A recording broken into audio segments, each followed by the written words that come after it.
soy psicóloga y psicóloga social. Hasta hace unos años venía más seguido a dar algunas clases, siempre tengo un gran cariño para la escuela de Castelar. Y hace unos meses atrás, yo me he dedicado a las instituciones. Siempre cuento casi el mismo chiste, pero ustedes, como no lo conocen, lo puedo volver a decir, es que en algún momento me puse a pensar, siendo psicóloga social, y como uno las padece muchas veces en las instituciones, sufre a veces en las instituciones, las padece, también disfruta, ¿no? Y que bueno, a lo mejor hay que entenderlas también. Y así me fui metiendo ya hace unos 15, 20 años en el mundo de lo institucional, de las organizaciones. Y bueno, hoy en día me dedico a eso, a hacer lo que se llama psicóloga institucional o algo parecido a ese nombre, digamos, ¿no? Soy docente de la Universidad de Buenos Aires en temas afines a este que voy a dar acá, tanto en grado como en posgrado. En lo posible me encantaría, a mí me gusta ser docente y no voy a deslindarme de esa responsabilidad que tengo hoy acá, pero me encantaría que podamos intercambiar y que nada, en cuanto algo les resuene, no se entienda o solo porque quieran compartir algo en lo que respecta al tema, bienvenido sea y intercambiamos un poquito. Solo para tener una idea, porque solo hablé un segundito con alguien que ni siquiera de la escuela, se presentó, pero el resto está cursando la escuela. Sí. Sí. ¿Qué año andan? Primero. Primera. O sea, son pichoncitos. Somos pichoncitos. Muy bien, bueno. Entonces, nada, ustedes me paran, me detienen en lo que les parece que no entienden. A mí me gusta, especialmente cuando voy dentro de la psicología social, contar cómo se fue instalando en mí misma, digamos, la necesidad de preguntarme por las instituciones. Y por supuesto que ya algo estaba dicho cuando Pichon Rivière, ustedes lo deben saber, no, hola. Y hablabas siempre de 4 ámbitos, ¿no? Del ámbito individual, del ámbito grupal, del ámbito institucional y del ámbito comunitario. Si bien no podemos pedirle que él haya dado cuenta de todo, y de hecho lo institucional dio poca cuenta. Así que después dedicar lo que seguimos a pensar algo que no estaba tan...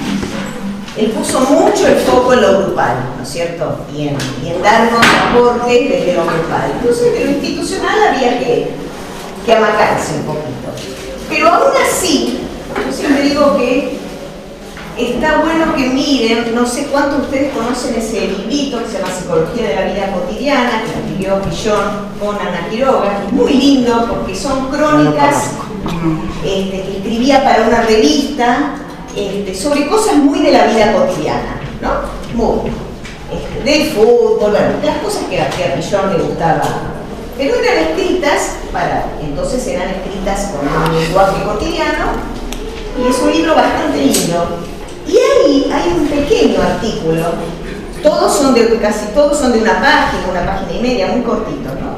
Un pequeño artículo que creo que se llama Escena Institucional. Y ahí yo extraje un pequeño diálogo, que seguramente es imaginario, que tiene Pichon en un contexto de un club de fútbol, ¿sí? Entonces ahí ya se ve algo que a Pichon el ámbito institucional lo pensaba como un ámbito interesante para un psicólogo social, para un psicólogo, etc. Aunque, vuelvo a decir, no lo desarrolló. Entonces en ese les leo un pequeño parte del diálogo. El supuesto dialogante con Pichon le dice: entiendo, doctor Pichon, que estamos hoy frente a un problema institucional. Y entonces Pichon le dice: creo lo mismo, en una palabra, dice, que una investigación y análisis institucional pueden determinar las causas del mal funcionamiento de la institución y sugerir el modo de evitar la rutina, los anacronismos, la resistencia a las responsabilidades, la ambigüedad, los defectos de comunicación, las órdenes contradictorias. Esto es un pequeño diálogo que hay dentro de uno de los artículos que estoy diciendo, donde Jacques Pigeon veía que algunas cuestiones que pasaban en esa organización, más allá que estaba puesto el foco en los equipos de fútbol, era que había que entenderlos no solo lo que pasaba en el grupo, sino lo que pasaba adentro de esa, que era un club de fútbol, adentro de esa institución. Por lo tanto, enlazar la temática de grupo y organizaciones o instituciones, por ahora lo uso como sinónimo, después voy a hacer una diferencia entre organización e institución, me parece que es sutil, pero por ahora lo usamos como, ¿no? Tiene que ver con que a mí yo me fui dando cuenta, coordinando en distintos espacios, no solo en escuelas de psicología social, sino en distintos lugares, que no hay experiencias grupales que no ocurran en contextos institucionales, ¿sí? Sea lo que sea, el grupo lo coordine lo coordine donde sea, en una sociedad de fomento, en una empresa, en un ámbito educativo, eso ocurre adentro de instituciones, ¿no? Y que el contexto institucional puede tener más o menos presencia en la vida de los grupos que allí ocurren. O sea, si yo estoy coordinando un grupo en una empresa, en un hospital, cómo el contexto de ese hospital incide o no en la vida del grupo y puede tener más o menos visibilidad. A veces la tendrá más, a veces la tendrá menos. Entonces me pareció que cada vez era más interesante entender algo de las instituciones. Hay un autor argentino que se llama Gregorio Kaminsky, que él decía: los grupos son ojos que nos permiten ver el funcionamiento de las instituciones. A través de los grupos veremos en qué posición está cada grupo en relación a la institución que lo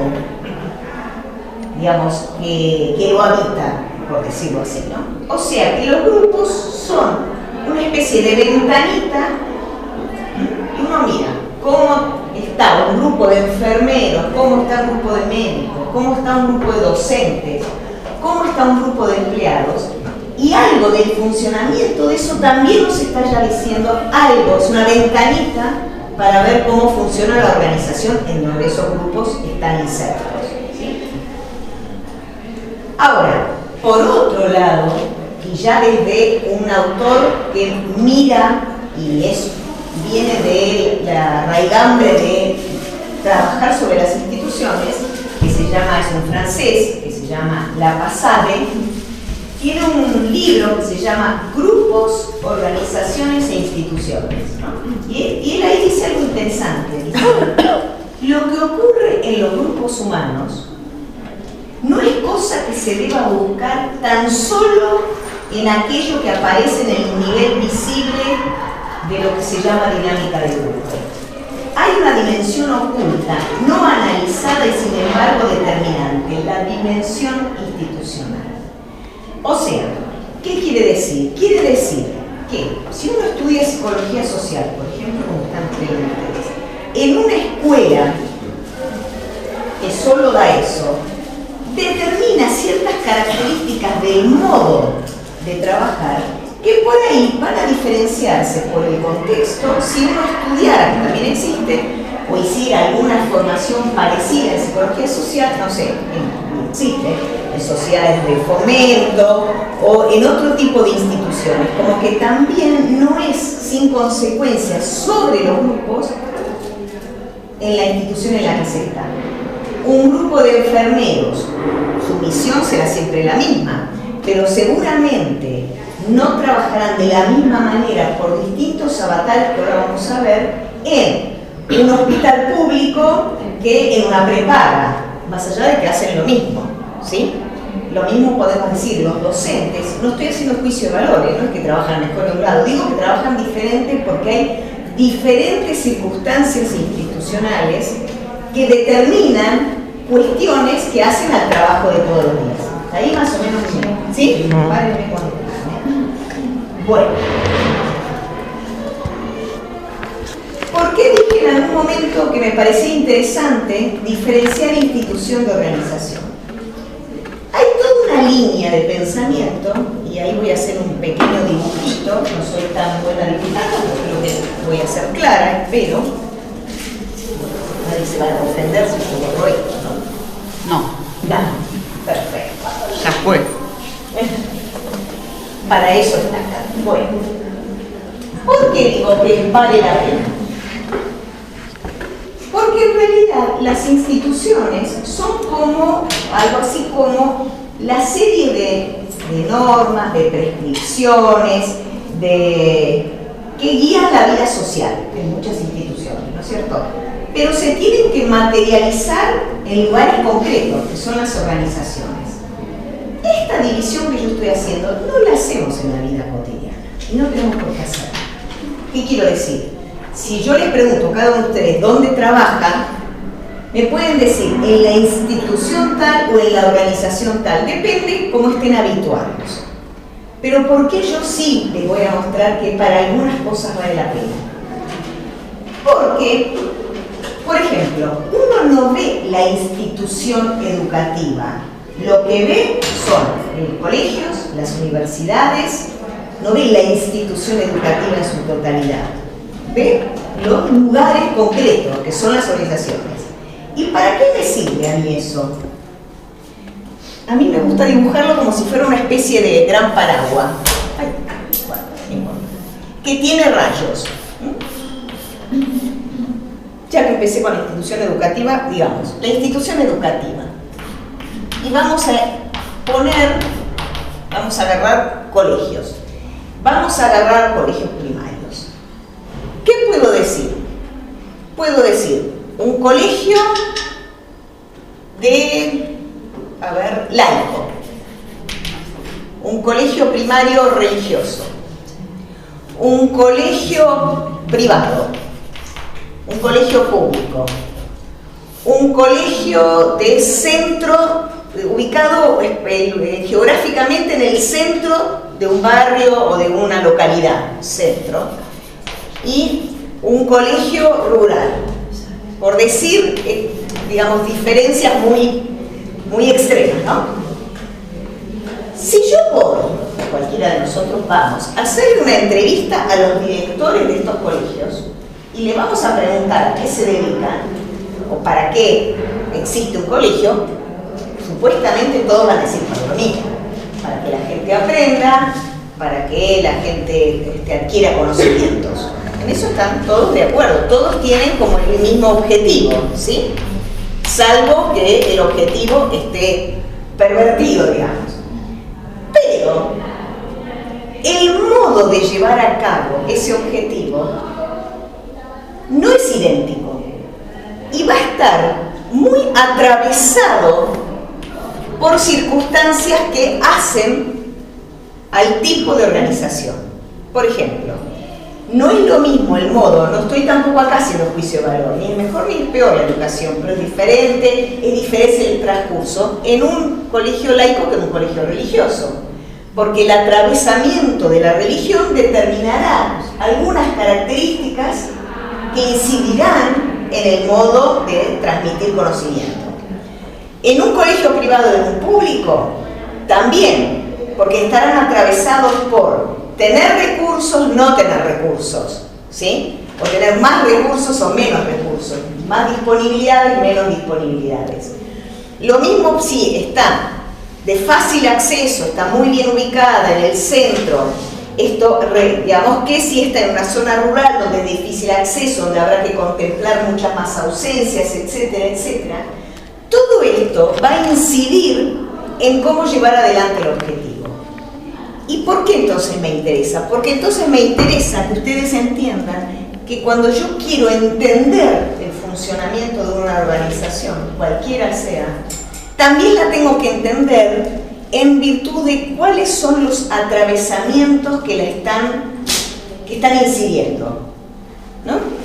Por ejemplo, el privado y el público, lo de los recursos quiere decir que el atravesamiento del tema dinero, disponibilidad o no, recursos geográficos, la cuestión de la religión. Lo mismo si yo acá en vez de poner institución educativa dijera institución salud.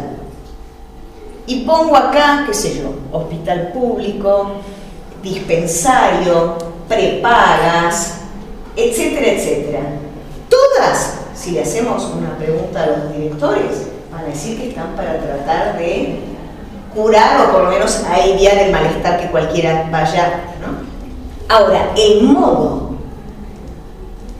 va a tener distintas diferencias, ¿sí? Que tiene mucho que ver con el atravesamiento de los recursos, de las posibilidades. Son diferentes las herramientas. Exactamente, con qué se cuenta.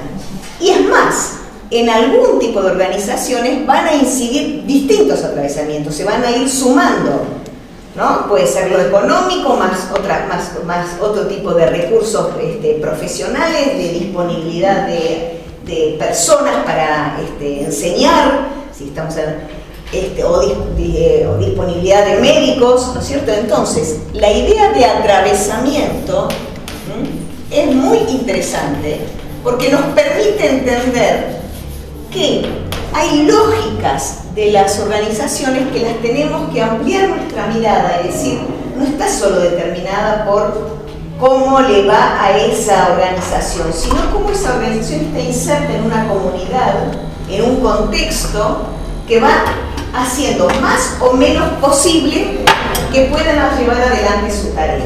¿Se entiende esto? Entonces, por eso me gusta esta diferencia, porque es una diferencia que nos abre la mirada. Entonces, la institución es el total, no es la materialidad son las organizaciones, ¿sí? Vamos hasta ahí, entonces vamos a hablar de institución educativa, institución de la salud, institución de la justicia. Perdón, ¿sí? La institución te dijo que es el total. El total. La organización es el lugar material donde se plasma esa institución, ¿sí? El colegio tal, el hospital tal, la empresa tal, ¿sí? Si bien todas están regidas por legislaciones idénticas, pero su modo de llevar adelante el objetivo es lo que va cambiando, porque están atravesadas por distintas vicisitudes. ¿Sí? ¿Se entiende esto? ¿Seguro? Buenísimo. Bueno. Todo proyecto institucional, piensen en yo siempre trato de ser abierta, piensen en un proyecto de armar una empresa, piensen en poner un hospital, poner una escuela, todo lo que quieran. Cualquier proyecto institucional siempre tiene una tensión. Pero tensión no como mala palabra en el sentido de la tensión que tenemos cuando nos contracturamos, sino que siempre está en ese delicado equilibrio entre reproducir lo que ya está dado, ahora lo vamos a poner nombre a eso, o ser algo diferente, tratar de introducir cambios, ¿no? Siempre es. ¿Se acuerdan? Y ahí me delato yo, pero no soy tan joven. Pero ¿se acuerdan de la empleada pública de Gasalla? Sí. La empleada pública de Gasalla, para los que no recuerden, era una representación muy interesante de una buena observación, que era, no había que ser de lo público, era un estilo de empleada. ¿Qué hacía? Reproducía todo el tiempo la misma respuesta y el mismo modo de actuar, sea lo que pase del otro lado del mostrador. ¿No es cierto? Y atrás, y como decía, y no importaba lo que el otro le dijera, era como reproducir al infinito lo que ya tenía acomodado. Eso, a nivel de lo conceptual, se llama reproducir lo instituido. O sea, que hay organizaciones que tienden a reproducir lo que ya está dado y no permiten, o con mucha dificultad, permiten algún cambio. ¿Sí? Entonces, si dejan y tienen una puertita que abren para que algún cambio se pueda introducir, quiere decir que le están dando lugar a lo instituyente. Y esta es la tensión entre lo instituido y lo instituyente. Hay organizaciones muy cerradas que les cuesta muchísimo cambiar. quiere decir que funcionan, por decirlo de alguna manera, a puro instituido. En cambio, hay otras que sin ser que cambian todo el tiempo, porque no habría organización que aguante cambiar todos los días algo, pero que tienen apertura al cambio, quiere decir que hay una puerta abierta a lo instituyente. ¿Se entiende esto? ¿Sí? ¿Vamos por ahí? Sí. Dale. Perdón, no me quedó claro lo de organización con institución. ¿Organización qué es? Lo material, digamos, Este colegio, esta escuela, la institución es la institución educativa. Institución educativa, que son todos los colegios que hay. Esta sería una organización con dos instituciones. Funciona la escuela de psicología y acá la escuela secundaria. Son dos organizaciones. Son dos organizaciones. Y todas están bajo el paraguas de ser instituciones educativas. ¿Se entiende? Pero son dos organizaciones diferentes. Una es el colegio primario, secundario, lo que fuera, y otra es... ¿se entiende eso? ¿Sí? Pero todas supuestamente son instituciones educativas. Sí. Yo, por ejemplo, para hacerlo mi trabajo. Dale. Yo trabajo en una organización privada, Sí. una empresa privada. Sí. La organización sería la fábrica en sí. Exacto. Y la institución sería la De lo empresa laboral. privada. No, lo laboral. La institución ámbito de, laboral. claro, la institución de trabajo. De lo laboral. O lo industrial. Bueno, está bien. Eso es como ir bajando un poco cada vez más. Después es la rama en la que está, digamos, pero está dentro, funcionará por su singularidad, pero dentro de lo que son las legislaciones vigentes en lo laboral o las reglamentaciones del trabajo, por decirlo así. ¿Se entiende? La institución del trabajo, ¿sí? En ese sentido. Bueno. O sea que la palabra tensión acá no es mala palabra, al contrario. Lo mejor que le puede pasar a una organización es que haya una buena tensión entre seguir trabajando con lo que ya tienen, si les va bien, pero también darle apertura a novedades. En ese sentido, lo que no está tan bueno son aquellas donde no permiten esta tensión y esta dinámica y funcionan más a puro instituido. ¿Sí? ¿Se entiende esto?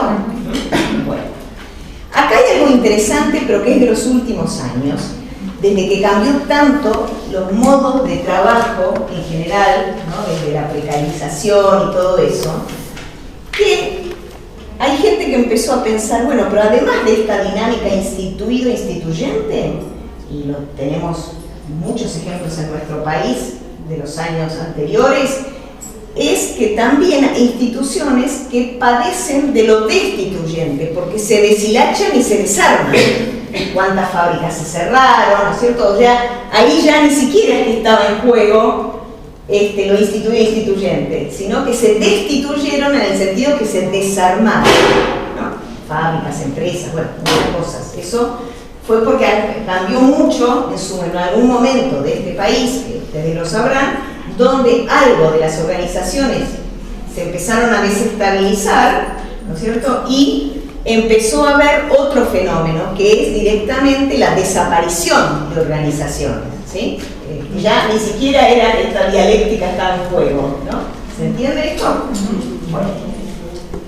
Ahora, si estamos hablando de instituciones, las quisimos diferenciar de organizaciones. Estamos hablando también de grupos, porque en general, dentro de cualquiera de los ejemplos que estamos dando, en las empresas, y vos lo sabrás, la gente trabaja mucho en equipo o en grupo, como querramos llamarlo, ¿no es cierto? Entonces, estamos hablando de instituciones, vamos bajando organizaciones y dentro de las organizaciones funcionan equipos de trabajo o grupos, ¿sí? Y entonces también estamos hablando de vínculos. Esto, a los que estudian psicología social, es lo que nos ponemos el foco ahí, ¿no? Ahora, en ese sentido, es interesante algo que aportó, ya no está dentro de la propuesta de Pillon, sino en otras propuestas que sucedieron y que vienen de otros lados también, pensar cómo los equipos de trabajo o los grupos se relacionan, qué tipo de relación tienen con la organización que la alberga, ¿no? Y ahí aparece un concepto que a mí me parece que es muy rico y que a ustedes, a los que les interesan los grupos, a los que les interesan las organizaciones, a los que trabajan ahí o los que están adentro, les puede servir. Ahora les voy a decir. Que es la relación grupo-organización, ¿sí? Entonces, hay este mismo señor del cual les leí algo que se llamaba La Pasada, habla de grupo-objeto o grupos sujeto. ¿Qué quiere decir? Van a ver que una de las dos modalidades dentro del grupo objeto es la que a ustedes por ahí les resuena más, y hay otra que es menos conocida. Hay veces que los grupos que funcionan adentro de una organización, cualquiera sea, tienen con la organización en la que están una relación de sometimiento total, casi diríamos, ¿no? De dependencia total. O sea, son esos grupos que solo hacen si hay alguien que les dice o hay órdenes que bajan de lo que hay que hacer, ¿sí? O sea, de alguna manera se dice están sometidos a las jerarquías. Si a mí el jefe no me dijo, si a mí o a nosotros no nos dijo, si el director nos puso durante el día lo que tenemos que hacer, entonces son grupos sometidos a las jerarquías, ¿sí? O sea, esperan órdenes, ¿sí? El grupo objeto sería un grupo objeto de las jerarquías, donde no tienen ninguna autonomía de vuelo. Y no estoy hablando necesariamente de organizaciones donde no les dejan tener autonomía de vuelo, sino que digamos, una modalidad donde se va estructurando una dinámica grupal sometida a las jerarquías. Pero después, este señor que viene a conversarnos de estos temas, con esto, nos dicen, pero también hay otro grupo, objeto también, o sea que también está sometido. Pero dice, sometido al propio grupo de pares.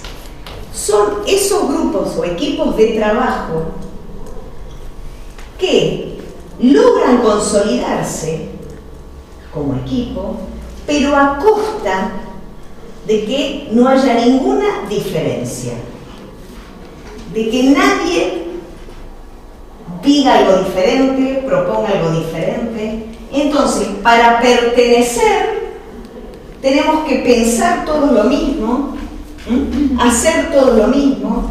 No hay nadie que pueda proponer algo diferente. Un extremo serían las sectas. Las sectas que, nada, nos suicidamos todos, lo digo como cosa extrema, pero digo, todos hacemos lo mismo. Quiere decir que también es un grupo que está sometido, pero sometido a su propio grupo. ¿Sí? ¿Se entiende esto? Que tampoco logra tener autonomía de vuelo y... A ver, los que están estudiando en primer año, es de suponer que cuando uno recién empieza a conocer a sus compañeros, y sí, tiende a querer encontrar lo más parecido.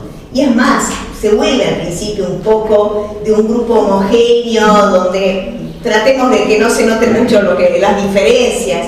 Pero si el grupo se va consolidando como grupo, va permitiendo que aparezcan las diferencias. Podemos pensar distinto, sentir diferente, ¿no? Resonar diferente. Eso sería lo mejor que le puede pasar a un grupo.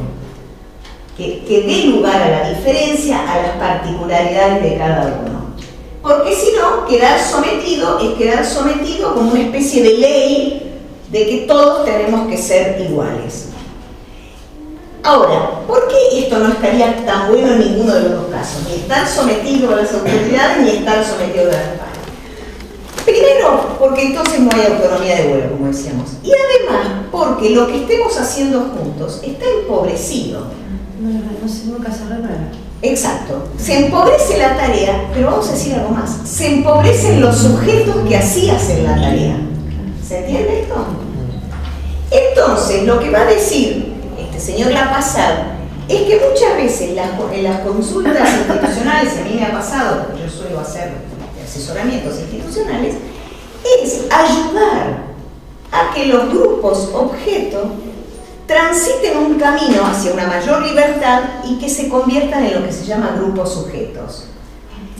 Ojo, que no es sinónimo de grupo transgresor. Ser grupo transgresor es muy fácil.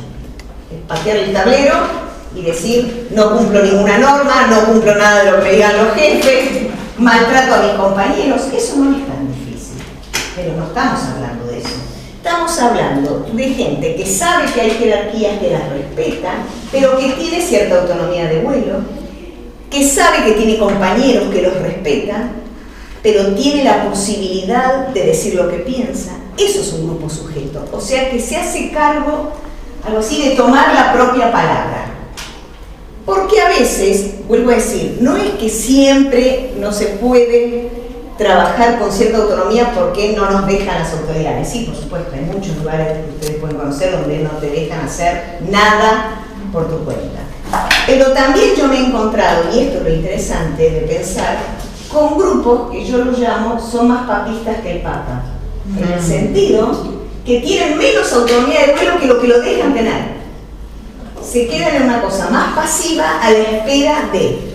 Y por ¿Se entiende esto? sí, cuando vos te encontrás con un grupo así, ¿cuál sería tu manera de abordarlo? Bueno, primero hay que empezar, digamos, siempre es a través de la reflexión y de la conversación y de los ejemplos y de las experiencias, porque nadie lo hace a propósito, ni nadie se propone, sino que se va armando una dinámica de la cual nadie puede salir, queda encerrado en esa dinámica, ¿no es cierto? Y entonces es algo así como de a poco y a través de las experiencias que van surgiendo, un darse cuenta del modo de funcionamiento. Y que ese modo de funcionamiento, como decíamos recién, empobrece la tarea y empobrece a los sujetos. Es ese darse cuenta de que algo diferente se puede hacer. Disculpame, sí. Eso sería en conjunto. O sea, yo me estoy imaginando el Claro. grupo versus la jerarquía. Entonces, si el grupo está dispuesto a eso, ¿no? A ese verme, como qué podemos mejorar, y la jerarquía no. Ahora, el grupo ese que sería sometido al propio grupo, quizás toma esa postura para, digamos, enfrentar la jerarquía que no los deja cambiar.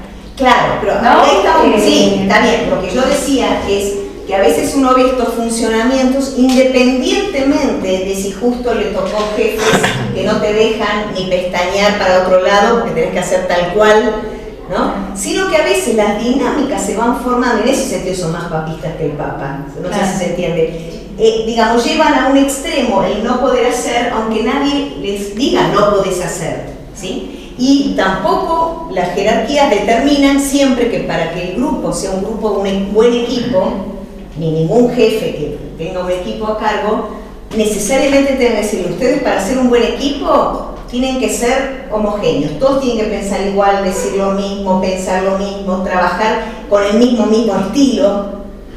O sea, eso no es lo que llamamos en la psicología social, no deja entrar las diferencias, pero las diferencias que no siempre son para agredir al otro, sino son para mostrar las singularidades de cada uno y al contrario, pueden ser enriquecedoras las diferencias, ¿cierto? Vuelvo a decir, un grupo que recién, o un equipo de trabajo que recién se arma, por ahí necesita un tiempo de mucho amucharse. Pero después, cuando se dan cuenta y hay confiabilidad, yo puedo empezar a ser yo. Sería lo mejor que me puede pasar. Y empezar a decir, y no, en esto no pienso tal cual, o tengo otra opinión, o me parece diferente, o propongo otra cosa. Y donde no me siento ni que voy a ser atacada, ni estoy atacando a nadie. Salgo de esa cosa dilemática, de decir, no, ser diferente. Uno podría decir, los grupos adolescentes sí necesitan, pero eso es por el ciclo vital, necesitan todo un tiempo de homogeneizarse, ¿no? Los adolescentes, entonces se visten igual, hablan igual, escuchan la misma música, y cualquier adolescente que quiera pertenecer tiene que entrar dentro de ese código porque es el modo de pertenencia.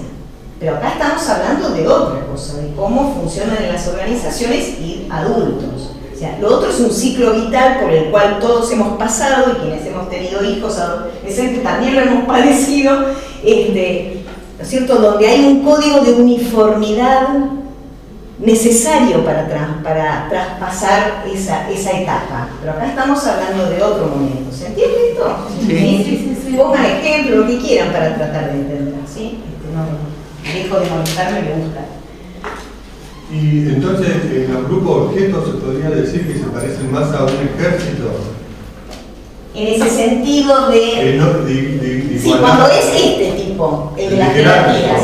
Ahora, cuando es este, por eso yo decía, se me ocurren las sectas, ¿no? Que son como, ya, aunque no respondan a un... Que no hay líderes. ¿Eh? Que no hay líderes, entonces...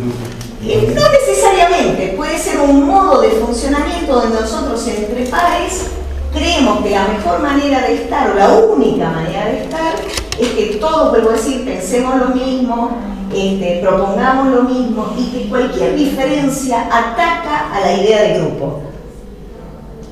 Por eso digo que me parece que lo que él aportó, esta es la más conocida, digamos, la de la jerarquía. La otra es interesante porque, al contrario, hay veces que uno dice, ¡ay, qué lindo! ¿Cómo se lleva de bien este grupo? Hace años que no están funcionando y no tienen ni un sí ni un no.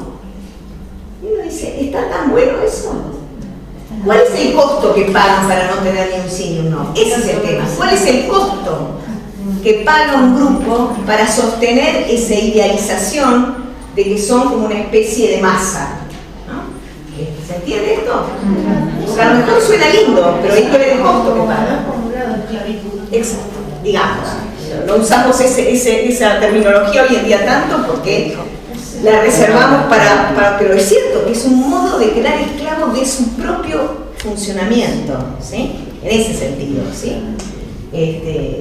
Una pregunta. Sí. ¿Puede funcionar un grupo objeto sometido a la jerarquía con un líder que sea totalmente distinto al perfil de esa gente, digamos? Sí. ¿Puede funcionar igual? O sea, ¿se puede mantener igual? Sí, porque acá lo que estamos hablando no es necesariamente de una jerarquía que imponga el sometimiento, sino de un modo de dinámica que se va instalando, que va más allá, por eso digo más papista que el papa, que aunque no sea una jerarquía tan autoritaria, igual se instala un modo de hacer una cultura, después vamos a hablar de la cultura que se instala, cualquier organización tiene su cultura, como cualquier familia tiene su cultura de la familia, ¿no? En ese sentido digo, porque después están los problemas, así como vos decías también, de aquellas organizaciones cuyas jerarquías sofocan y aplastan cualquier innovación, cualquier propuesta, y entonces hay que andar como soldado en un ejército para usar todas las cosas que ustedes van diciendo, ¿sí? Bueno, ahora, también nosotros podemos ver que nosotros, miren cómo voy bajando, hablo de instituciones como lo más macro, organización, dentro de las organizaciones los grupos, la relación que los grupos pueden tener con las instituciones, adentro de los grupos por supuesto están los sujetos, los grupos están más. También podemos pensar, bueno, ¿qué relación tiene cada uno de ustedes con la organización en la que está? Pongámosle que todos trabajamos en la misma empresa, pongámosle todos nosotros. No necesariamente cada uno de nosotros va a tener el mismo tipo de vínculo aunque trabajemos en la misma empresa. Va a depender de muchas cosas, de nuestra propia historia, de nuestra propia posición subjetiva, ¿sí? Entonces, ahí me parece muy interesante algo que aportó un gran psicólogo argentino fallecido no hace tantos años que se llamó Fernando Ulloa. Él decía, bueno, yo voy a usar las categorías que la sociología describió hace muchos años, pero las voy a usar de forma diferente. ¿Por qué? Porque la sociología, en libros muy largos, decía que las instituciones se dividen en abiertas y cerradas. Es una cosa muy descriptiva. ¿Qué quería decir? Abiertas es la que uno puede entrar y salir, ¿no es cierto? ¿Y cuáles serían los ejemplos de instituciones cerradas, entonces, donde uno no puede entrar y salir así nomás? ¿Cuáles serían los dos ejemplos paradigmáticos de instituciones cerradas de esa descripción? Cerrada sería la familia. No, uno puede entrar y salir de las familias. ¿Cuáles serían las cerradas, pero cerradas? A ver. Una cárcel. Una cárcel, claro, una cárcel. Y un hospicio. Son las dos paradigmáticas donde uno no entra y sale cuando quiere. ¿No es cierto? Una familia sí puede haber familias más, pero digo, en principio, las paradigmáticas de la institución cerrada es el psiquiátrico, digamos, por decirlo así, y la cárcel. Ahora está bien, eso es descriptivo, pero yoga dice algo muy interesante. Eso ya va a empezar a decir, pero entonces todos podemos estar en el mismo lugar y a lo mejor tener un vínculo diferente con ese lugar. ¿Por qué? Porque él va a decir que hay instituciones que aplastan tanto la personalidad de los sujetos que puede ser que la vivamos asfixiadamente como institución cerrada, aunque estemos ahí solo 8 o 10 horas diarias. Que tengamos la vivencia de estar en una institución cerrada. ¿Se entiende esto? ¿Sí? Tengamos una vivencia. O podemos decir también, eso es porque no nos dan respiro. Pero también están los sujetos que, lo vamos a ver después el concepto, se sobreimplican con la organización en la que trabajan y se la llevan puesta a todos lados. Se ponen la camiseta. Sí, pero la camiseta, la remera, el gorrito, y se la llevan puesta. Entonces uno dice, ¿cuánto hay de institución abierta ahí para ese sujeto? Ese sujeto está viviéndola como una institución cerrada, ¿no? Que se sobreimplicó, quiere decir que no puede hacer cortes, ¿sí? Está bien, hoy en día, con todos los fenómenos de comunicación que tenemos, es difícil hacer cortes. Fíjense, estamos todos conectados todo el tiempo, nos pueden llamar a las 11 de la noche del lugar que trabajamos, nos pueden llamar al lugar de vacaciones, que total, algún modo, es difícil cortar. Pero también están las subjetividades que permiten más o menos que algo se corte. Y hay gente que se la lleva puesta a la organización donde trabaja. Antes, que no había tanta tecnología de comunicación, se decía, el ejemplo es de que es no sé, un empleado raso y decía mi empresa. ¿Cómo tu empresa? ¿A dónde tu empresa? Sos un cadete, pero la vivencia, esto es lo interesante, por eso ya no es descriptivo, ya es cómo vive cada sujeto el lugar donde trabaja, ¿no? Eso sería casi una institución cerrada.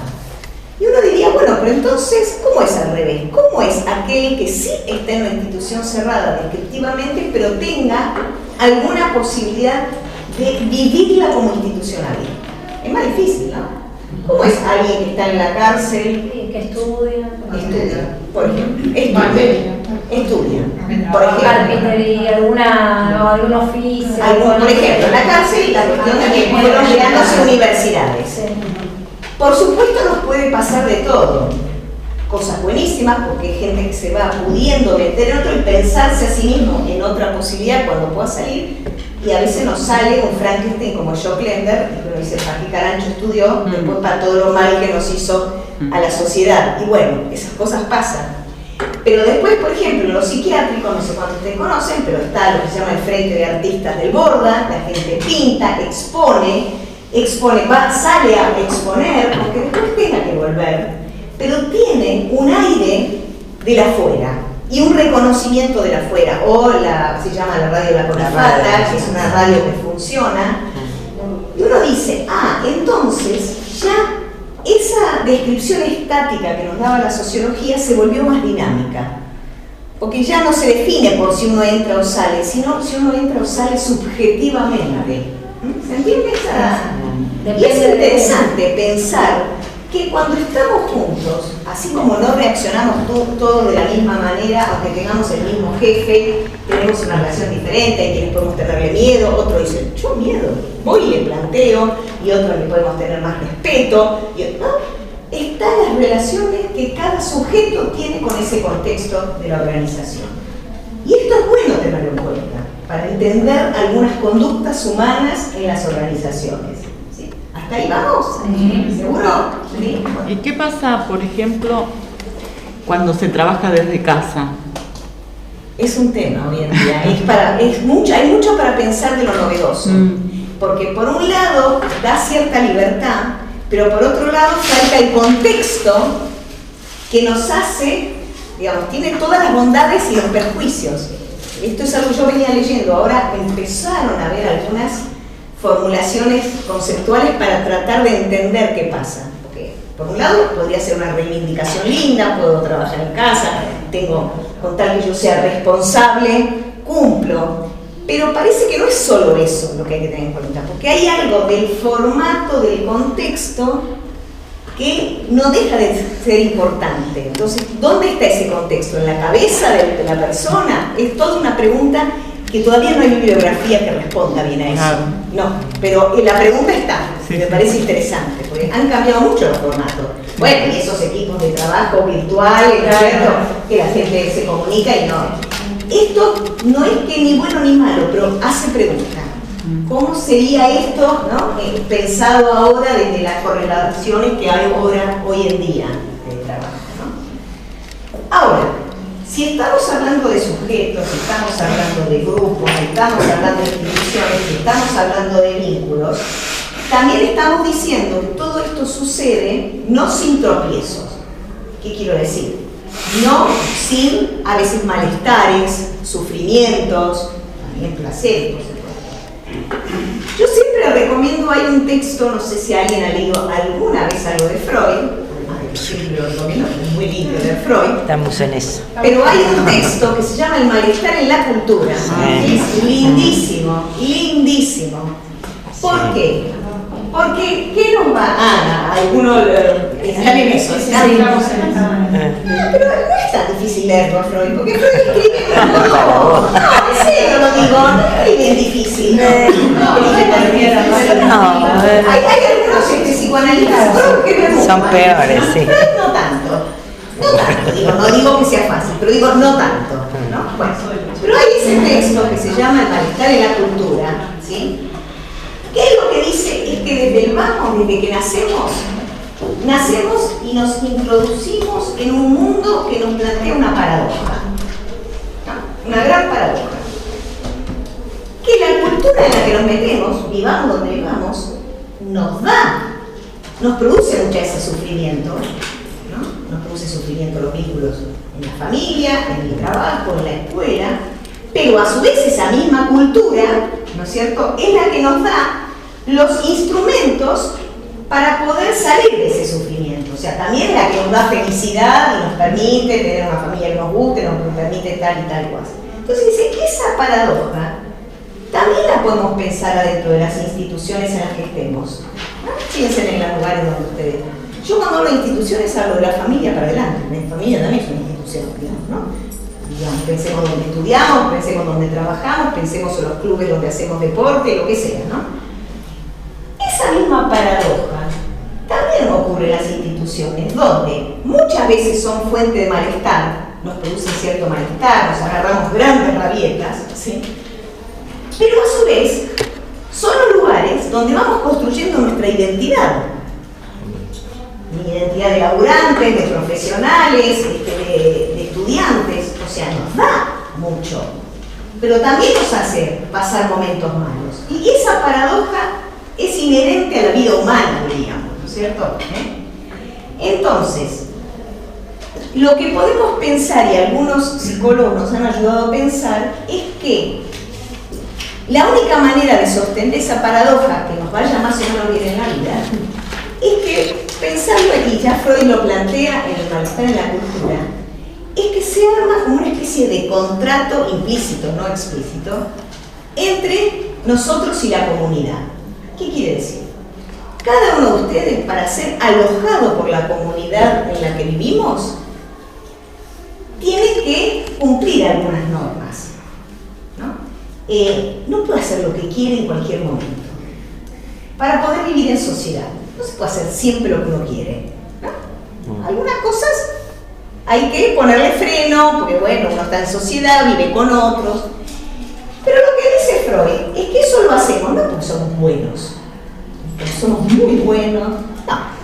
Dice porque también tenemos algo a cambio, que es que cedemos parte de nuestros impulsos, pero a cambio de que nos den un lugar en la sociedad, de que nos alojen, de que no nos miren con cara rara y nos digan este loco hay que sacárselo encima, sino que cedemos a no hacer todo el tiempo lo que nos da la gana, pero porque con eso garantizamos que nos den un lugar.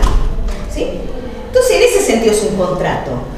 Yo me porto un poco mejor de lo que a veces quisiera, pero a cambio, el grupo de pertenencia en el trabajo, en la familia, en el club, me da un lugar. ¿Sí? Ahora, todo esto muy bien mientras ese contrato funcione, digamos, medianamente. Ahora, ¿qué pasa cuando la institución en la que estamos, vuelvo a decir, llámese familia, llámese escuela, llámese el hospital donde vamos a pedir que nos atiendan, la escuela donde queremos aprender, el trabajo donde vamos a construir nuestra identidad, pero también vamos a percibir un salario, ¿no es cierto? ¿Qué pasa cuando esa institución no me da lo que me debería dar? El hospital no me da la salud, no me brinda, digamos, no se ocupa de mí y para cuidarme y atenderme como corresponde. La escuela no me está enseñando como me dijo que me iba a enseñar, porque así pongamos ejemplo. ¿Qué pasa cuando hay una parte de los que firmaron el contrato imaginario no cumplen? Uno podría decir que algo de no poder, a ver cómo puedo decirlo, no poder cumplimentar eso podría ser una de las patas, ¿no? Porque si yo fuera experta en eso yo hubiera ganado mucha plata, una de las patas de entender el fenómeno de la violencia. Una de las patas es cuando la institución no me da lo que me debería dar, yo respondo, yo cualquiera, un grupo humano, nos sale cierta violencia, pero porque hubo una violencia previa. ¿Se entiende esto? Que a lo mejor quedaba más sutil, pero hubo una violencia previa. Es, el hospital no me atendió, la justicia no me atendió, o me sacó carpiendo.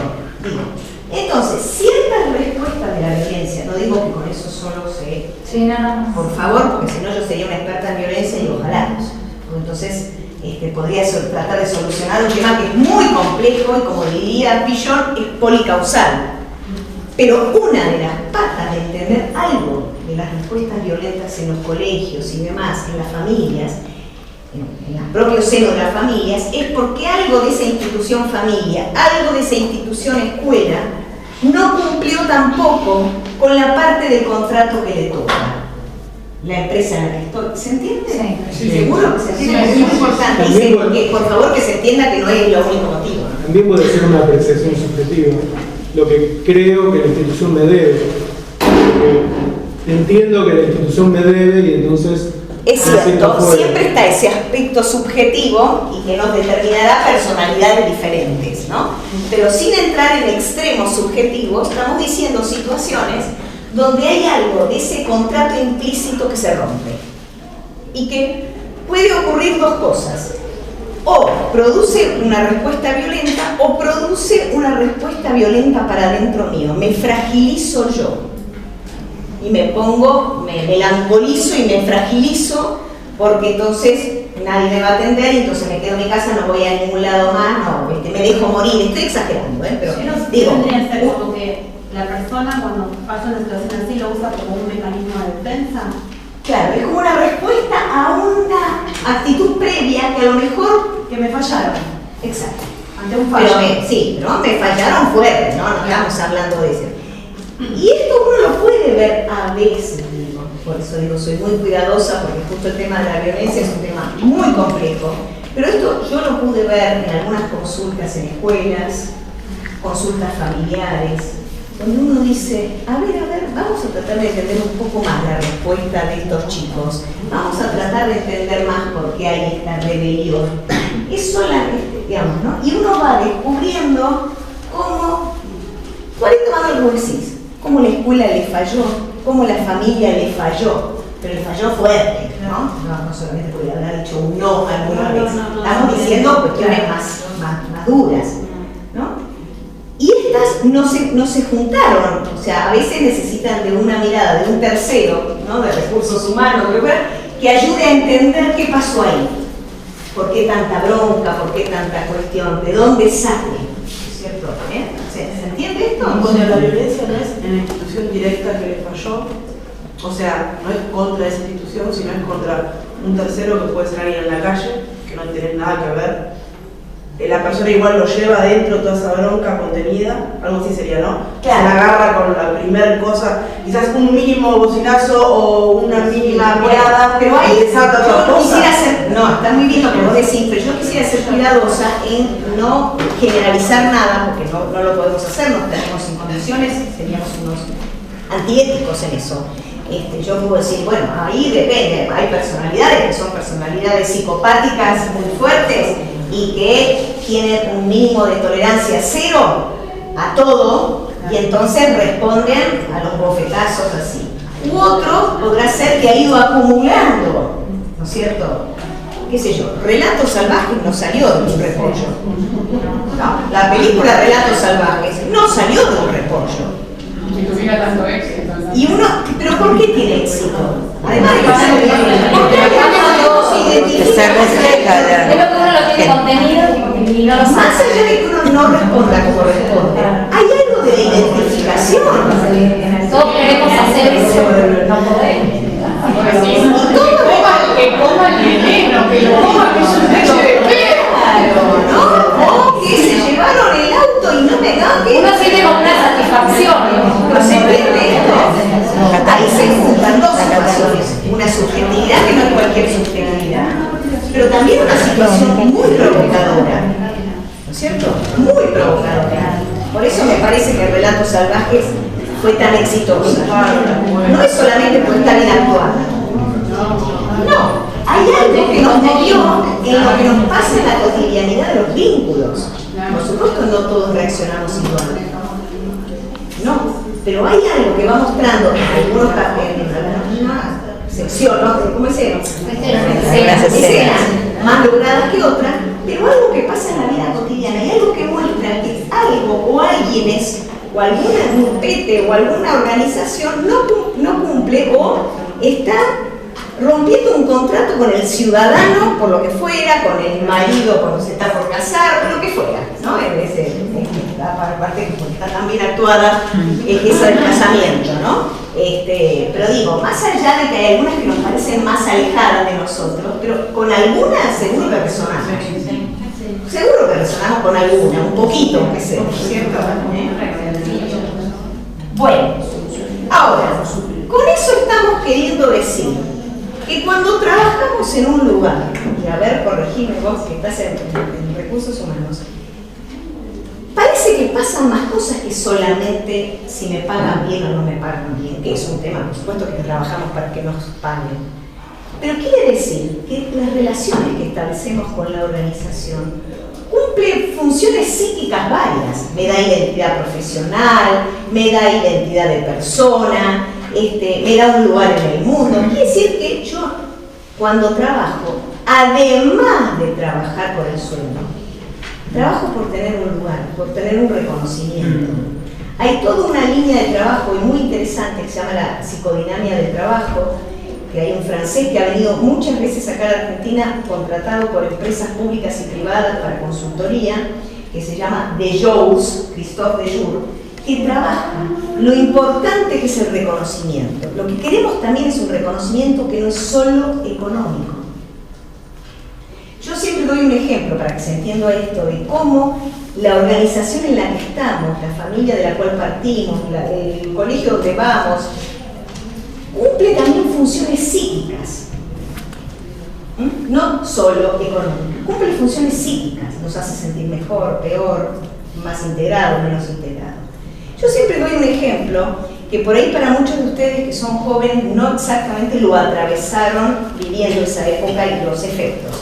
Acá hubo una época, que fueron la famosa época de las privatizaciones, ¿sí?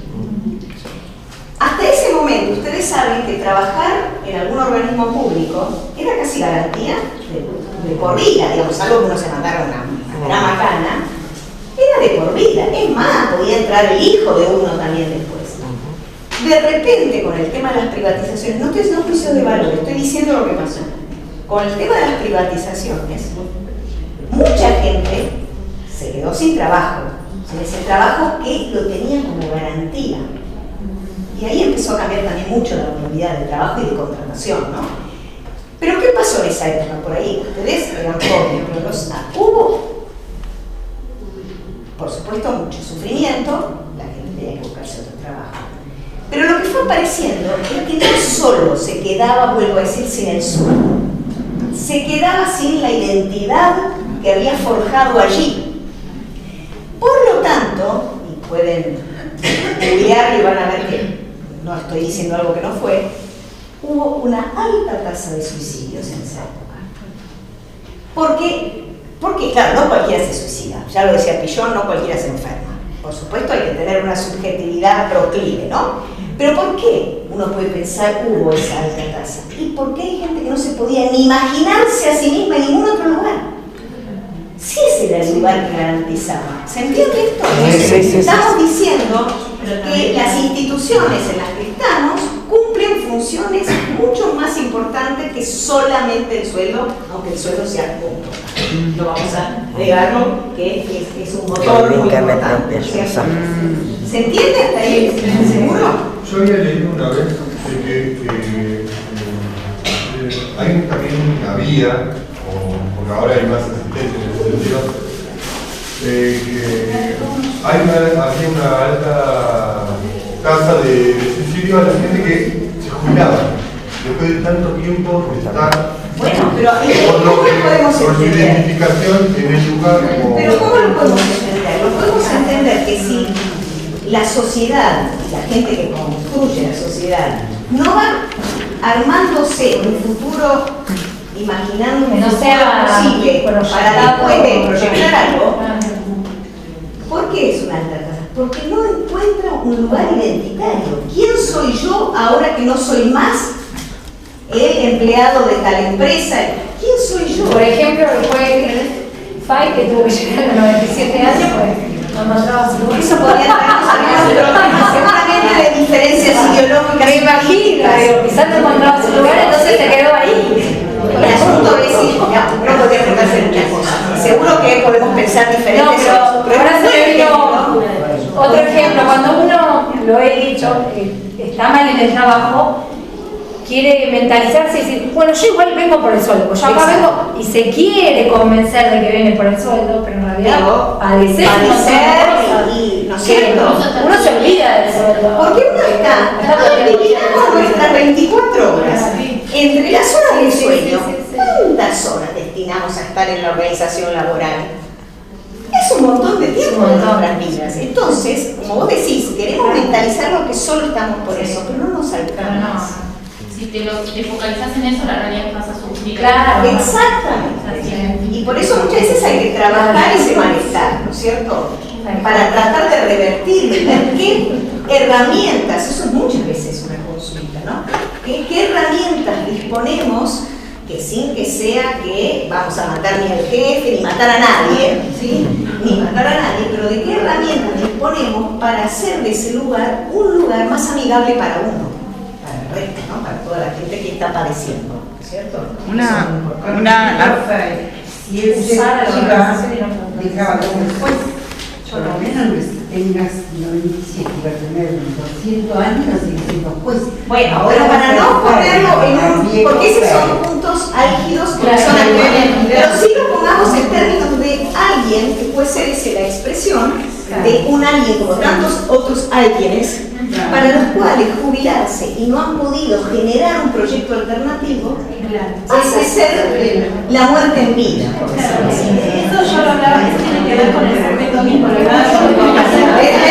Nadie me gusta que participe, pero escuchémonos. Eso lo hablaba con mi compañera que tiene que ver con el sujeto mismo, ¿no? Con la proyección de que vos trabajaste y te limitaste y hiciste eso. Pero por eso hay muchas organizaciones, y le saco el sombrero que lo hagan, que van preparando a su personal para ese el propio polvo de la tiza. Van preparando a su personal para ese otro tiempo.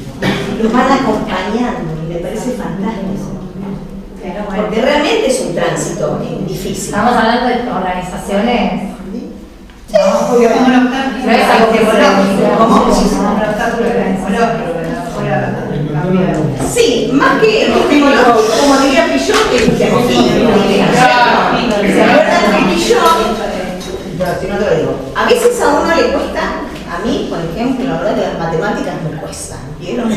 Entonces tengo, pero yo ya me di cuenta, que tengo una parte de obstáculo epistemológico, pero también tengo una parte de obstáculo epistemofílico. La resistencia a un conocimiento que me cuesta, que no...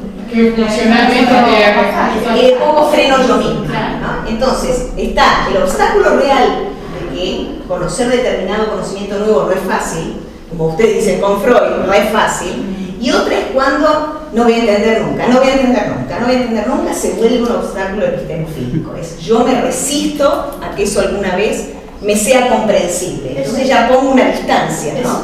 Una negación inconsciente, ¿no? No, claro, por eso Pillon le decía que existen dos tipos de obstáculos, ¿no? Yo iba a dar otro ejemplo, Claro. que no es la oral, y que antiguamente pasaba más, pero que no deja de pasar. Sí, a ver. Es en la familia. Sí, escuchémonos, sí. ¿Cómo no te escuché venir? En la familia, la mamá que por ahí deja de trabajar para estar con sus hijos, se dedica a ellos. El síndrome del nido vacío, ¿no? Entonces, ¿qué pasa? Uno, después que ellos despegan y vuelan, se queda sin un proyecto. También pasa. Exactamente. Por eso se dice, uno no siempre puede, ¿no? Que hay que poder imaginarse un poco más allá, mirar más allá y mirar que hay etapas que se van a terminar. Sí, por eso se llama el síndrome del nido vacío, es una película bastante buena. Sí. Parece que era con Cecilia Roth y no me acuerdo quién más, donde mostraba muy bien. Oscar Martínez. ¿Cómo se llama? Nido vacío. Sí, Oscar Martínez, ¿no? Oscar Martínez, sí. Donde mostraba, y estos son síntomas de lo que aparece cuando no hay otro proyecto que ser una madre devota. Que no es poca cosa, pero parece que no alcanza. Sí, no. Porque además, uno no solo sufre, sino que está todo el tiempo esperando el reconocimiento y que sigan necesitando, ¿no? Se resigna todo, ¿no? Ya está. Sí. ¿Qué? ¿Nos pueden pedir todos los días algo? Claro. Aunque sea un mensajito, sí. Y a veces también eso puede. Sí. Bueno, ahora, esto quiere decir que cuando nosotros habitamos una institución, porque la habitamos varias horas, que sí que la habitamos, la organización en la que estamos puede ser propulsora de ser que yo pueda desplegar mis saberes, que pueda desplegarme. Entonces puede ser un sujeto creativo, con ciertas libertades, o hay otras organizaciones que más vale pueden dar lugar a un sujeto aprisionado que no puede, ¿no es cierto?, que no puede vivir una cotidianidad amigable, ¿no? Ulloa llamaba esto un tipo de vínculo que se establece con la organización, él lo llamaba encerrona trágica. Por ejemplo, siguiendo el ejemplo que vos decís, estoy en un lugar donde, pero nada, todo mal. Y entonces empieza a armar un vínculo de encerrona trágica. ¿Qué es encerrona trágica? Decía Ulloa. Es cuando una persona, para lograr lo que necesita, la plata para poder vivir dignamente, poder mandar a sus hijos al colegio, poder comprarse una casa, poder, no sé, ir juntando para después poder jubilarse, depende de un otro al que no le reconoce como alguien valorado, porque uno tampoco es valorado. Entonces se arma un vínculo de encerrona trágica donde queda a merced de un trabajo donde nada lo satisface, ¿no? Ese es el extremo, digamos. La verdad es que ojalá no nos pase muy seguido, que no podamos estar en un lugar, no digo que siempre estemos mil puntos, pero que estemos en un lugar donde sintamos que algo nos atrae de ese lugar, además de que lo necesitamos por el bolsillo, ¿no es cierto? Y entonces él lo llamaba, se establece un vínculo de encerrona trágica. Yo no me puedo ir, pero el otro tampoco me ayuda a hacerme la más fácil ahí adentro, el otro, los otros, lo que fuera, ¿no es cierto? Ahora, ¿Puedo hacer una pregunta? Sí. ¿Por qué en ese caso dice que el sujeto no se puede ir. O sea, No, que digo, no está estamos en una situación de, pongámosle, que no es tan fácil conseguir un trabajo, ¿no es cierto? ¿No? Después, igual está bien lo que vos decís, porque también están las dos cosas. Es cierto que no debe ser fácil. Y hasta qué punto uno dice no, pero también es cierto, donde yo mismo me hago la vida imposible, digamos, y me quedo instalada en una cosa de la queja. Porque ustedes saben que la cultura de la queja es una cultura bastante arraigada. Yo cuando alguna organización me hace una consulta, siempre van a tener que quejarse y tienen razón. Seguramente muchas de las quejas que plantean, ¿cierto? Porque cuando uno abre la canilla de la queja es imparable, ¿sí? Y seguramente tienen razón. Pero en algún momento algo tiene que pasar diferente, porque instalarse, una cosa es quejarse, otra cosa es instalarse en la cultura de la queja, ¿no? Entonces, muchas veces lo que me pasa es que tengo que dejar que descarguen para después decir, bueno, ¿y ahora qué? Y ahí me ha ayudado mucho un concepto que yo he tomado de la educación, que a mí me ha ayudado muchísimo, y ahora se lo voy a contar un poquito más algunos ejemplos, que es el concepto de invención. Pero no de inventar algo nuevo, porque, ¿no? Para eso necesitamos a veces recursos. Pero, por ejemplo, ¿qué sería en una organización la invención? Sería, a ver, preguntarse, ¿qué hacer con lo que hay? Ya sabemos que faltan cosas. Y a lo mejor tenemos que seguir peleando por esas cosas. Mejores salarios, mejores computadoras. A lo mejor todo es válido. Y hay que seguir peleando por eso. Pero como decía yo, mientras tanto, ¿qué hacemos con lo que hay? Porque parece ser que solo quejándonos no avanza la tarea. Entonces, muchas veces lo que hay que trabajar con la gente es esto. No la resignación. No estoy diciendo para nada que la gente tenga que resignarse. No. Como reinventarse en el trabajo. Exactamente. Y nuevos posibles lo llaman eso en la educación, ¿no? Nuevos posibles, porque si no, nos quedamos en el imposible, en la queja, y también es una posición que nos pasiviza. Algo así como que nos quedamos apoltronados en la queja, y ahí tampoco logramos gran producción. Algo se empobrece también ahí, ¿no? Entonces, muchas veces yo tomo la tensión entre malestar e invención. ¿Cómo salir del malestar? A través de la invención. ¿Qué hacer con lo que hay? ¿Sí? Yo voy a dar dos ejemplos que están en un libro que son muy... Después voy a dar otro de una... Por ejemplo, voy a dar primero el que yo conozco más porque lo viví. Yo, muchos años, supervisé una fundación que tenía, entre otras cosas, un hogar infantil. ¿Sí? Entonces, esos hogares infantiles, que hay muchos dando vuelta, tienen a veces subsidio por los niños que viven en esos hogares, ¿sí? Pero esos subsidios alcanzarán para cubrir algunas necesidades de los niños, pero seguro, por ejemplo, no para pagarle los sueldos. Entonces, en algún momento, esta organización dijo, ¿qué hacemos con este tema? Porque la verdad es que la gente que trabaja aquí está ganando demasiado poco. ¿Cómo hacemos para que tenga, ya que tiene un trabajo tan duro, tenga mejores salarios? Entonces, dijeron, ¿qué hacer con lo que hay? Sería algo así. Y entonces, vieron como, así como, creo que es Canal 13, que hace años, Un Sol para los Chicos. Ellos sabían, esta organización que les estoy diciendo, fuimos barajando posibilidades, inventaron una luna para los adultos. Así lo llamaron, ¿no? Pero fíjense qué lindo que fue. Entonces hacían publicidad para hacer una especie de gran kermés, qué sé yo, pero decían, para no que malinterprete la gente que iba, ¿no? No es para los chicos están todos bien. Es para cuidar a los que cuidan. Y entonces fue un modo que encontraron a través de cenas anuales, kermeses y muchas otras cosas, de recolectar fondos que ayudaran a mejorar los sueldos.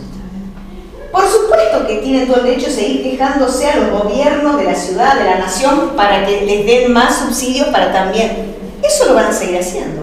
Pero en el mientras tanto, ¿qué hicieron con lo que habían? Inventaron algo.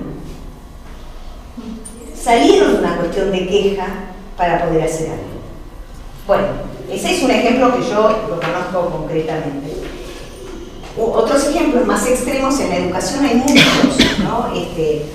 Algunos arriesgados, otros no tanto. Por ejemplo, en un libro que es muy lindo, cuentan un ejemplo de un colegio donde por el tipo de población y por el tipo de lugar donde estaba ubicado el colegio, iban muchas chicas adolescentes embarazadas o madres, o que ya son madres, ¿sí? Una población con bastante cuestión del embarazo y la crianza de niños. Entonces, o tenían que faltar, ¿no es cierto?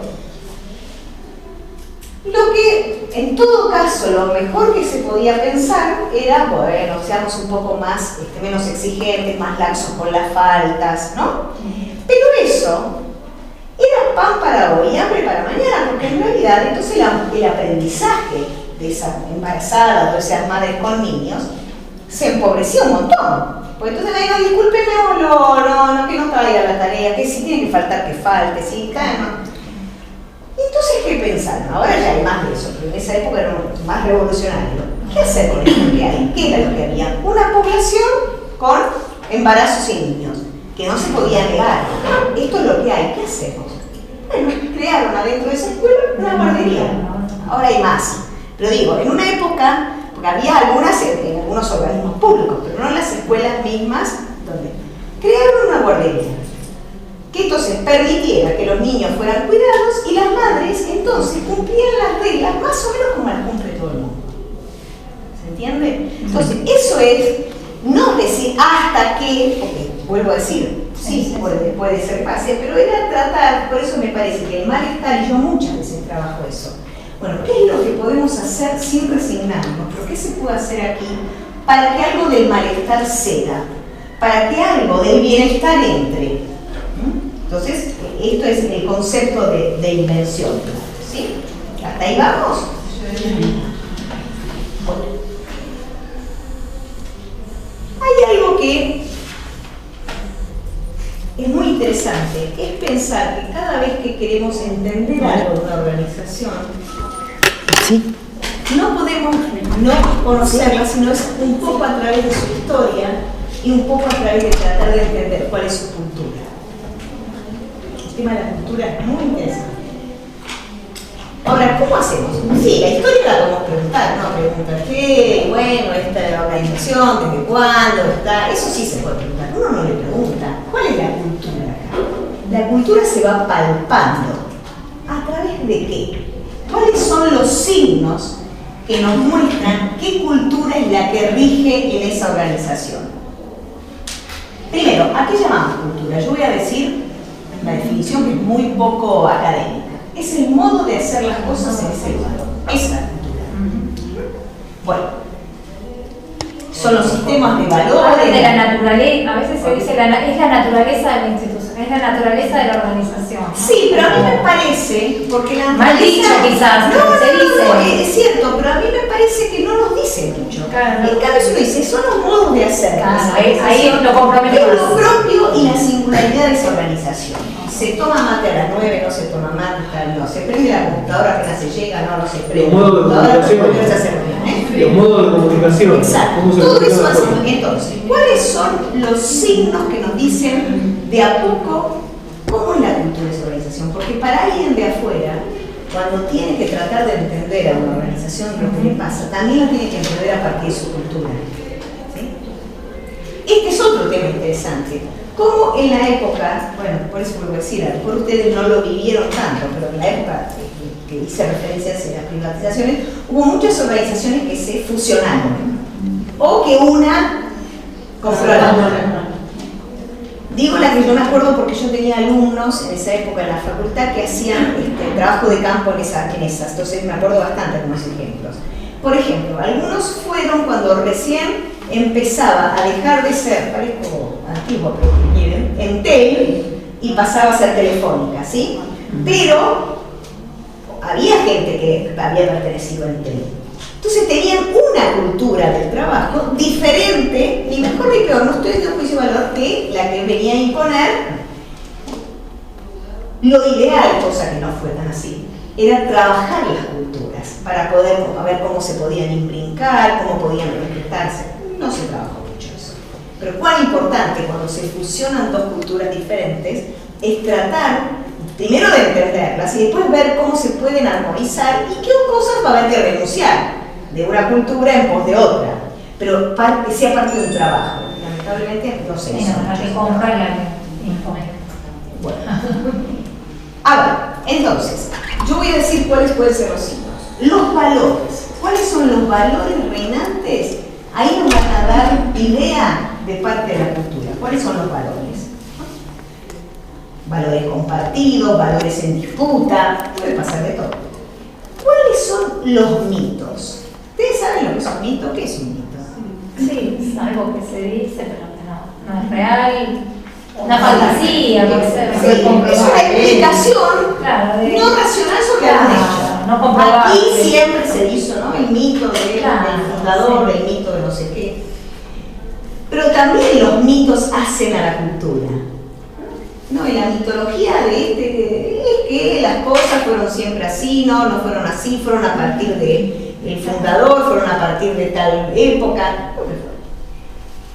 Los rituales, esto que yo decía, se toma mate apenas se llega, no está prohibido tomar mate, hasta las 11 nadie para. Sí, estos son los rituales, que también nos muestran algo del perfil de esa organización, la cultura. ¿Qué lenguaje usan? ¿Cómo se hablan? ¿Cómo se habla allá adentro? Y es interesante porque depende de qué organización podemos encontrar subculturas. Subculturas adentro de una cultura. Que está todo bien mientras no entren en conflicto. Por ejemplo, si uno ve una empresa de estas que producen algún producto, digamos, ¿no? Es bastante común que sea muy diferente la cultura de la producción que la cultura del sector ventas. Es más, el sector ventas muchas veces vende más allá de lo que el otro puede responderle produciendo, ¿sí? Pero ya son dos subculturas que el lenguaje también es distinto, el código es distinto, el ritmo es distinto. Pero están todas, si más o menos se llevan bien, amparadas bajo una cultura general. Después está el problema, como decía, cuando hay subculturas que entran en conflicto con la cultura madre, digamos, de la organización. Y ahí, bueno, tenemos situaciones problemáticas, ¿no es cierto? Pero hay existencia muchas veces de subculturas de las cuales no hay que asustarse. Es propio de qué tipo de organización estemos construyendo. Y después van a ver, la bibliografía que habla sobre cultura lo llama así, o podemos llamarlo de esa manera, pero los héroes. ¿Quiénes son las personas vivas o muertas de esa organización que son visualizadas como aquellas que, a ver, ¿cómo puedo decirlo? Que a veces son ideas, no son personas, ¿no? Que son las que muchas veces dejan por sentado los mandatos. Los principios rectores. Los principios rectores, ¿no? Entonces puede ser, si hubo algún fundador o un equipo de fundadores en ellos y que dejan sentados los mandatos. Ahora tenemos un tema con los mandatos. Los mandatos, por un lado, están buenos, porque funcionan como soporte de la identidad, la continuidad. Pero también puede ser que entre el mandato y la necesidad de cambio haya un enfrentamiento. ¿Qué quiero decir con esto? Que se produzcan cortocircuitos. ¿Y por qué? A mí me pasa muchas veces cuando recibo consultas de empresas familiares, este ejemplo que voy a dar. Si alguien tiene una empresa familiar, puede ser que funcione todo bien, ¿no? Pero a veces no funciona todo bien. ¿Por qué? Porque cuando heredan, ¿cierto? Heredan los hijos, puede ser que les pase que crean que que el mandato es, hay que ser, aunque nadie se lo haya dicho, tiene que seguir haciendo las cosas como la venía haciendo el fundador. Resulta que el mercado va necesitando que haya cambios, ¿sí? ¿Y qué les pasa a estos hijos o no sé? No viven eso como una traición al fundador y se quedan a veces un poco paralizados en el hacer, porque cualquier cambio es vivido como una traición. Yo me acuerdo una supervisión, o sea que yo no había recibido la consulta, la persona que vino a supervisar era la que había recibido la consulta. Había recibido una consulta de 3 hermanos, ¿sí? De una empresa que más o menos le iba bien, pero estaban empezando a tener muchas dificultades. Y las dificultades eran entre ellos, porque cada uno creía entender el mandato de otra manera, especialmente en qué lugar iba a ocupar cada uno. Entonces el más grande decía, no, yo sé que hubiera querido que yo sea el jefe, porque soy el más grande y el más chico no sé qué, pero ahí no terminó la cosa. Conversando, le fue surgiendo la consulta que ese padre que había dejado de trabajar, sí, pero sí, se había muerto. Pero nadie se animaba a preguntarle nada. Entonces había un imaginario sobre cómo tenían que ser las cosas. Fíjense cómo era la relación. La relación de todas esas tenían muy impresionante. Y no podían salir de ese circuito de discusión entre ellos y no se animaban a preguntarle, ¿no es cierto? Muy interesante porque en general las empresas familiares son interesantes porque, a veces porque pobres padecen bastante, porque conviven, lo que llamamos nosotros, con dos lógicas diferentes. La lógica del mercado, de la producción, y la lógica del amor, de la familia. Y a veces se arman unos toletoles con dos grandes temas. El dinero, ¿no? ¿Cómo es este tema de si yo saco de caja y después devuelvo y no sé qué? Y con la sucesión, ese es otro tema, ¿no? Yo me acuerdo que una vez fui a un congreso y uno dijo un chiste, que es muy bueno, que cuenta un chiste para mostrar la lógica, ¿no?, de alguna organización familiar. Contaba, bueno, que un muchacho trabajaba con su papá y que siempre estaba esperando que lo asciendan un poco, estaba esperando ese gran momento. Bueno, entonces un día llega a la empresa y la secretaria le dice, mira, dice tu papá que lo llames, está en su casa, algo bueno va a pasar. Entonces el padre le dice, bueno, ¿cómo estás? Y le dice, venite, que estoy en casa, venite, yo qué sé. Él dijo, esta es la mía, me van a ascender. Entonces, nada, lo hizo el chiste, una cosa muy cómoda en la pileta, los dos bañándose, no sé qué cosa, y entonces el padre le dice, te voy a decir primero algo como jefe, que estás despedido. Y ahora te decía algo como padre, contá conmigo para que esos dobles mensajes, que ahí están muy caracterizados, obviamente, esos dobles mensajes circulan en las empresas familiares, es difícil a veces, y más cuando se van metiendo otros familiares políticos. Entonces está la nuera, está el yerno, está no sé quién, ¿no? ¿Por qué? Porque no se pueden poner claros los límites de los roles, que eran como un poco confundidos. Y esto que yo les digo de los mandatos, de las traiciones. Yo me acuerdo una vez, para salir de empresa familiar, una vez fui consultada por un colegio que le había ido siempre muy bien y nunca había tenido ni siquiera que recurrir a hacer publicidad, era como que era de boca en boca. Llegó un momento en que esto dejó de funcionar y empezó a bajar mucho la matrícula, era un colegio privado. Bueno, fuimos trabajando, ideas, y les parecía intolerable pensar en que tenían que hacer publicidad. Eso era traicionar la cultura. Les parecía que eso era como una mala palabra. Algo que uno dice desde afuera, mira, es obvio, qué sé yo, tenés que hacerlo conocer. Es más, no tenía plaqueta. Bueno, mirá, por ahí, para que la gente cuando pasa vea el distrito del colegio, cómo se llama. Pero les resultaba tan difícil, tan dolorosamente difícil, porque sentían que estaban traicionando una historia, ¿no? Por eso digo, los mandatos sirven como soporte de la identidad, pero también pueden aplastar ideas, ¿no? ¿Se entiende esto? Más o menos, ¿sí? Bueno, ¿alguna duda hasta acá? ¿Alguna resonancia? No quiero ser una pregunta. Sí. La parte de, por ejemplo, de las normativas, lo que regula la organización. Que sería lo instituido. ¿Es más parte de lo institucional o de la organización?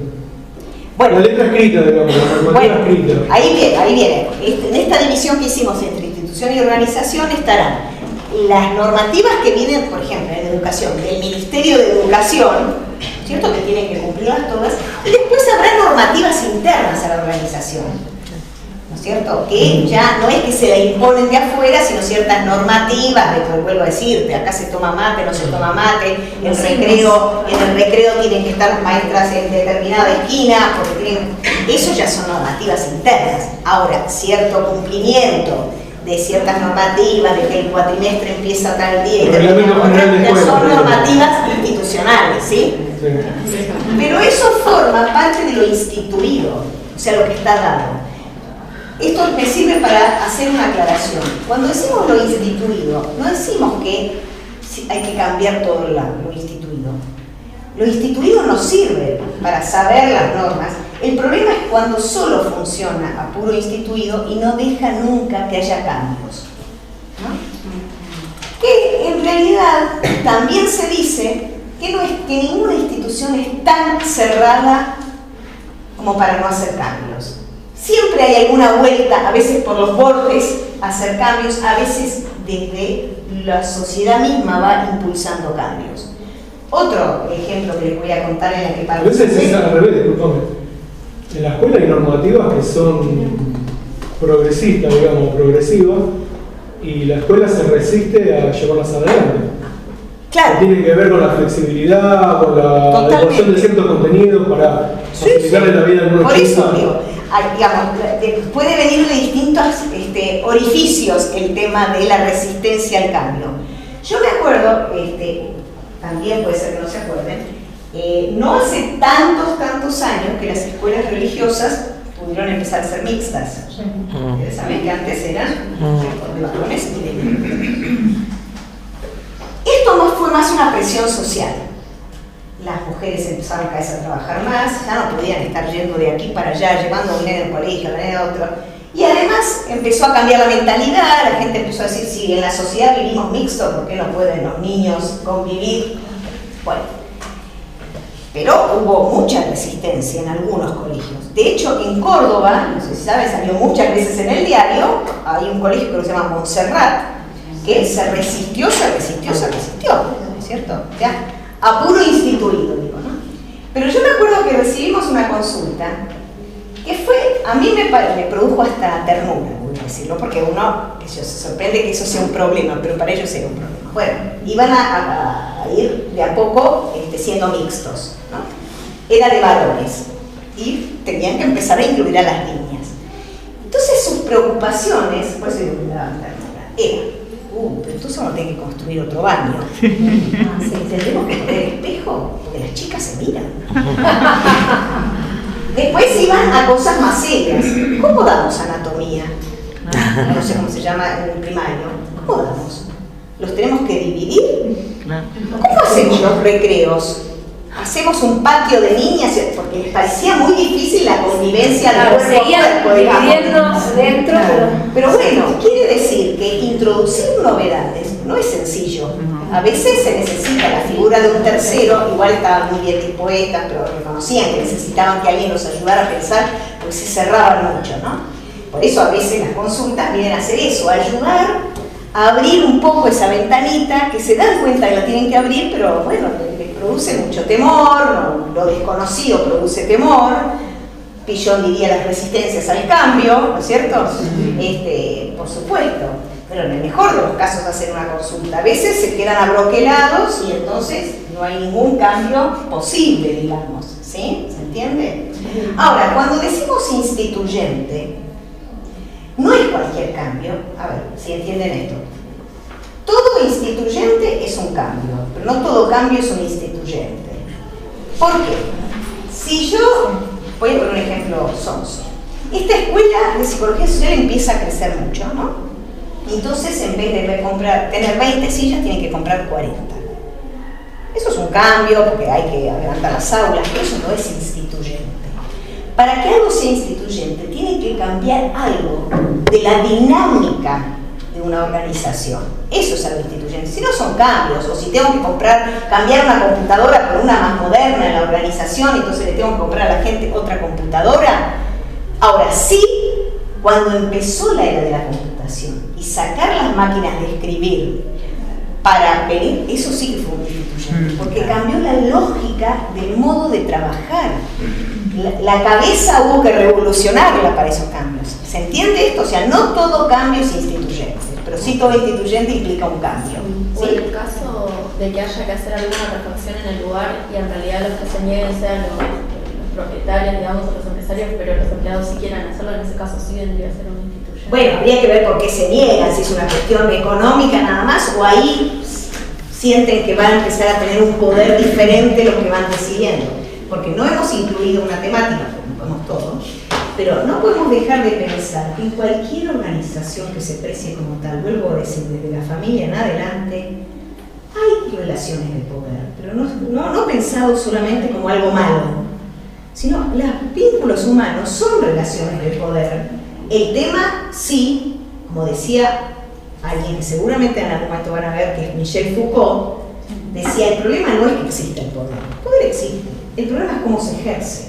Entonces la pregunta importante es cómo se ejerce el poder, y ahí sí podemos ver abusos de poder y todas las cosas, porque la relación de poder no estamos diciendo nada cuando diciendo, hay problemas con el poder. ¿Qué estamos diciendo?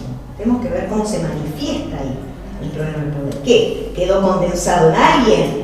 Y entonces, como diría Foucault, no circula el poder, sino que alguien arbitrariamente se adjudicó y asumió todo el poder. No estamos frente a la autoridad, sino estamos frente al autoritarismo, que no es lo mismo autoridad que autoritarismo, ¿no es cierto? ¿Entienden esto? ¿Sí?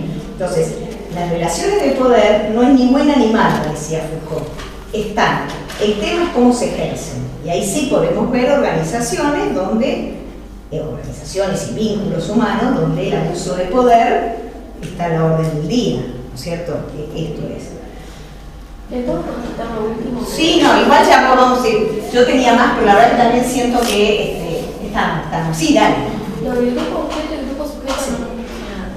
Lo de que era grupo sujeto, o sea, no nos dio ejemplos como allá. No, sí, lo que decía era, muchas veces el trabajo que uno puede hacer cuando uno va a una organización es acompañar un proceso de pasar de ser grupo objeto a ser grupo sujeto. Que yo decía que lo tenemos que diferenciar del grupo transgresor, no es un grupo transgresor, pero sí es un grupo que puede empezar a tener mayor autonomía. Y no, ni depender de sus pares tanto de que no pueda mostrar la diferencia, ni depender de las jerarquías tanto que le tengan que decir todo el tiempo lo que tienen que hacer. Ese es el grupo sujeto, ¿no?